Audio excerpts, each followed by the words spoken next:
Alrighty guys, hello, welcome back to the channel. Now we just did the GE Patrol build and this is its first little shakedown run. I'm currently out at Alice Springs, 4th year in a row at the Fink Desert Race, and I thought I'd do a quick run round of the Patrol because it's almost finished. We do have like one mini build series left and I'll run you through the things we got to finish, but for now it's pretty much in a state where we could take it on that first trip. Pretty hectic to do a shakedown run when you're like going straight through the Simpson, the mud. It absolutely destroyed the car, but that's fine. So I'm going to do it like a normal rig rundown.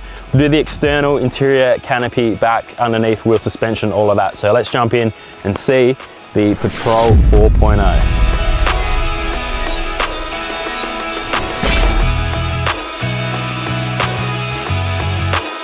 Alrighty, we're at the front here. Sorry if I look like I've been in the bush for a week, because I actually have. A bit rough, I need a haircut.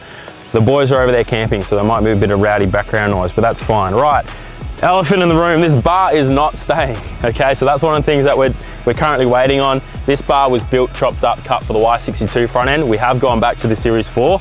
So I've got my good mate Dylan from King's Customs over in WA.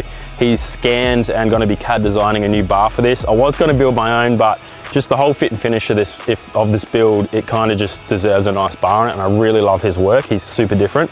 So new bar will be coming. Obviously going back to the standard front end, these Tech Futura headlights have been absolutely flawless. Like, we've used these retrofits before, but nothing beats this quality. Like, you should see photos of the mud and crap this car's been through. Not a single bit of condensation, and the brightest light I've ever seen. Winch will be going in. We don't have a winch at the moment, but that's all happening down the track. Bodywork, so we ended up going with the same paint as the 80 series. I loved that black. So this is a Toyota 202, no fleck, nothing, just purely gloss black. It's really nice. Snorkels, we've gone for the twins again. They're both hooked up. These were made by King Fab Customs in Caloundra, down near my way on the sunny coast. Done a little satin finish on that. Wheels and tyres will sort out later. Mirrors are from Vic Off-Road. They're still a towing mirror, so they extend and everything. Really good. I think they just look a little bit nicer than the clear views that I had for so long. We've gone a visor. Now, you can't get U visors for Patrols, but this is a 79 series visor, and it's been rolled to suit the width of the Patrol front end.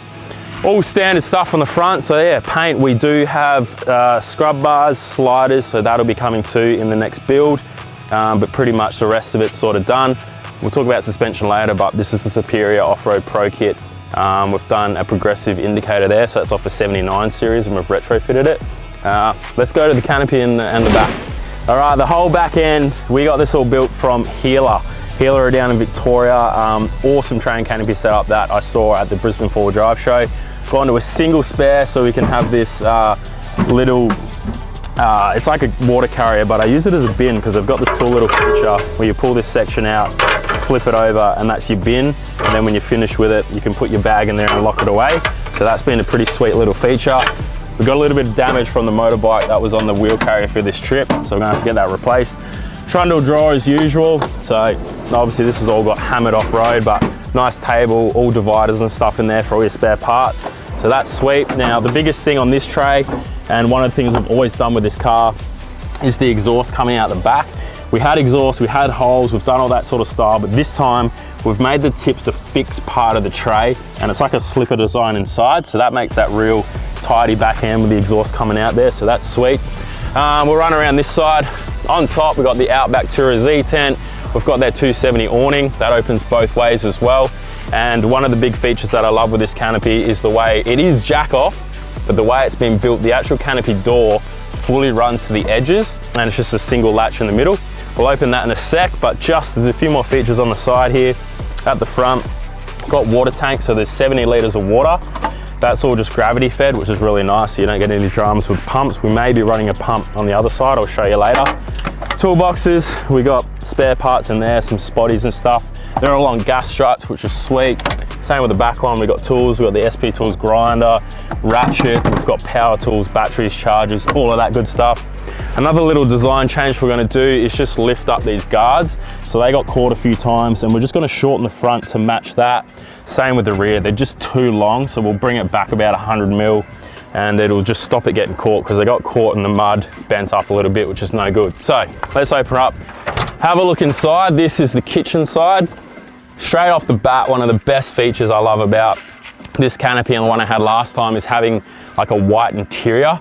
So that just makes it look so much nicer. You can see what's going on. So we just moved the camera because the sun is the worst for filming right now, but that's fine. This canopy physically is only, I think, another 100 mil higher.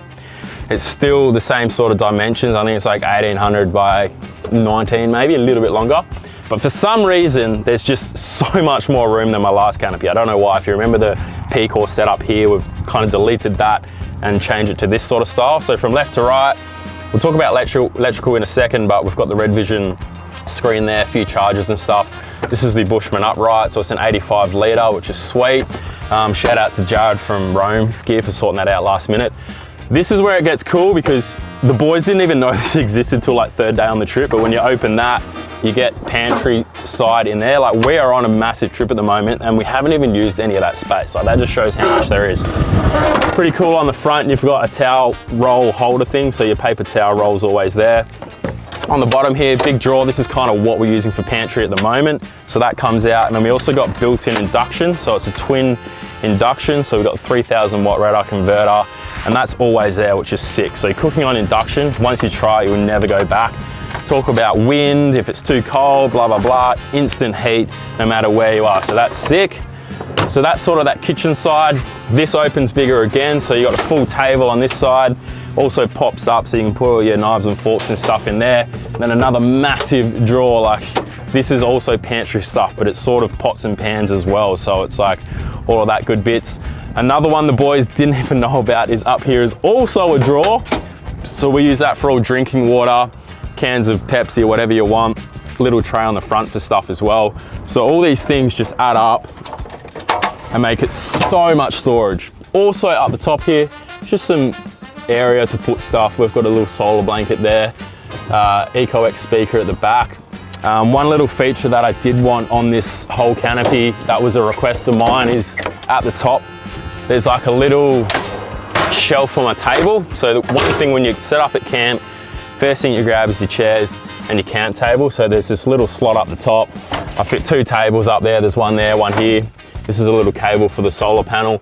So that's just to keep everything out of the way and easily accessible. No matter how stacked up your canopy is, you can always grab that. All right, let's go to the other side, because this is the kitchen area, which is sick. A couple of chargers there. We can slot fuel, not fuel, all my oils and fluids sit down the back too, like spare parts. All right, other side. Oh my God, I haven't been doing YouTube for like a week and I'm like puffed from talking. It's like anything, you gotta keep at it. All right, before we open this side, same deal at the bottom. This is some of the features on the Healer tray that I absolutely love. Like this, when you start opening it, it just wants to kick itself open, and same when you shut it. When you shut it, it just kind of kicks itself shut. Just little features like that. Sub-tank filler, that's there. Another gas strut opener. We've got all our Max Trax recovery gear, soft shackles, all that good stuff. Same deal, this bloody guard got nailed as well. The rear one, we got some tools, bits and pieces, another water. So this is the water outlet that I'm thinking of putting a pump in to run pressure, because we've got the Outback Tourer like shower tent and we can plug a shower into there. Don't mind the undies. Mitch got really angry one day filling up and he broke the bloody filler. So we're gonna have to replace that, or he will. Little shit. Right, on this side, storage, infinite space. So originally, same deal, there was a little shelf here for like chairs, which would be good for like little trips, but for this, I think just giving the boys maximum amount of space is perfect. They got a huge drawer each, so all of their clothes, personal items, one for Mitch, one for Michael, in there. This drawer fridge, basically for your beer, same as my last build, 30 litre fridge for basically drinks only. That's real cool. And then just a big flat thing on top. Now we'll talk a little bit about electrical, because that's absolutely epic. That's why we can run a microwave. We've got an air fryer here. We got Starlink, anything you could ever need. So it's basically the same as what I had last time, which was a Red Vision setup. But the charger's new. So the charger's an Alpha 100, which means you can get 100 amps of charge. We've got 400 watt of solar on the roof. That pumps in way more than we used to be able to before. Before, the Manager 30 limits your charge to 30 amps, whether it's car, solar, whatever you're doing. Now you can combine everything up to 100 amps of charge. So we've got 400 amp hour of lithium, which is double the capacity I used to have.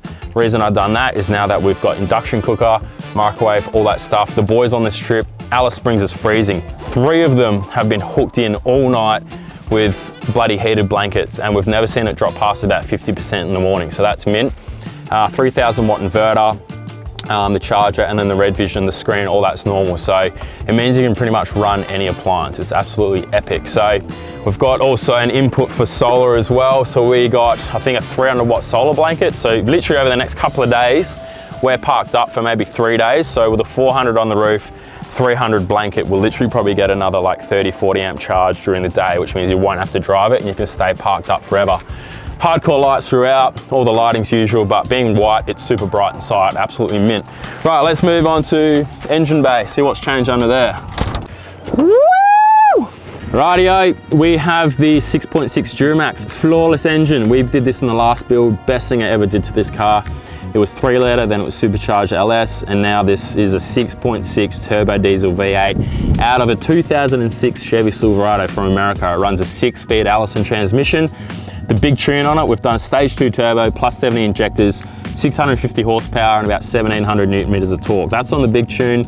I don't use it on that all the time. We run it on the medium tune, which is about 400 horsepower and like 1100 newton meters.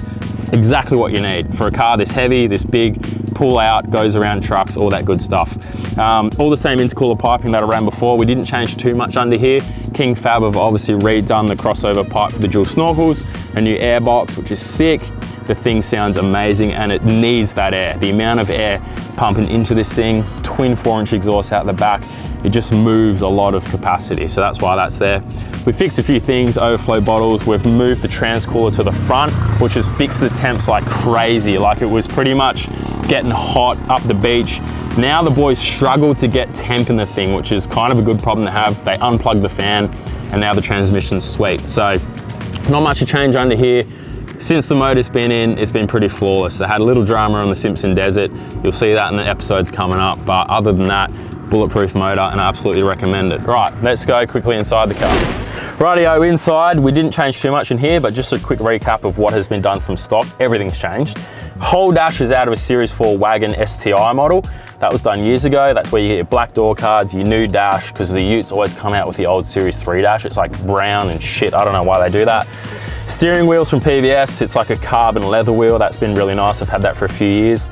Red arc gauges throughout. You got your edge monitor for the Duramax, Polaris touchscreen with all your Apple CarPlay. That's all wireless, which is sick. An iPad mini in here. We've got the controller for the electronic shocks. We'll talk about that from Superior Engineering. They're a new thing, which is pretty sweet. We built our own surround. Got a twin ARB compressor underneath. I decided to put my compressor in the car because I kept having dramas with it being external and just up. So keeps it safe in here, and that's been mint. Seats are Schürmann. They're a German-made seat, probably the most comfortable seat I've ever used. Like long trips, you talk about your XR6 seats, your bloody Recaros, whatever. They're more of like a race seat. This still has a flat bottom, so you're not always locked in. You're kind of locked in on the back, but down flat. I think in a four drive, it's better to have a bit more of a flat bottom because every time you hop in and out, you're not getting stabbed by the edges. So pretty much covered everything in the interior. It's pretty simple. GME, XRS. Bloody Siri's having a chat to me, that's fine. What's left underneath the car? And we'll wrap it up. I did forget a couple of things. We got the red arc tow pro and then the throttle controller, which was a big thing with the Duramax because it's so touchy. Can increase that sensitivity or decrease it if you want to go crawling. I think that's about it. Now I covered that. Rightio, front diff suspension setup. This is one of the things that's also going to be changed. We're getting a brand new diff housing from DWiz. It's an engineered sheet metal housing that can handle an extra GVM and load, especially with the Duramax. So that'll be real sweet coming. That's why we haven't kind of rebuilt this one. Bendix brake upgrade, Harrop e-locker in the front. Got 35-inch mud terrains. We've tried some new black rims. So these are from Lenzo. They're an M79. What else in it? Also, Superior Engineering. This is a big thing with this car. Trying to keep the whole car legal. 4-inch and 35s. You can now do on a patrol, post registration, obviously. And we've all gone for the upgraded ECDS shocks. Now that's electronically controlled, which means your dampening can be adjusted in the car as you drive.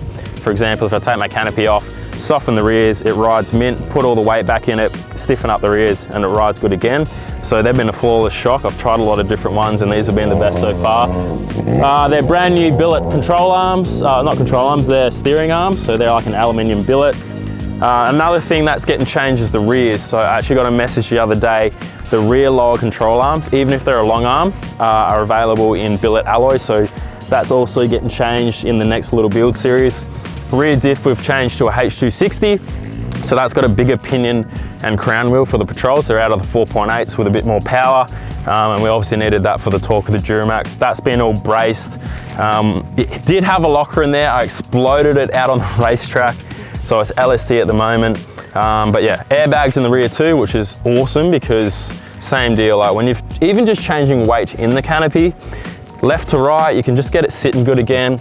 And if you really want to, you pull up at camp, want your tent dead flat, you can just change the bags and get it pretty much bang on. So that's a quick rundown of the bus currently. It's the best sort of condition and build it's ever been since I've owned this car, and I'm gonna look after it. So in the next couple of weeks, we'll be doing the episode across the Simpson Desert where the boys get into so much trouble.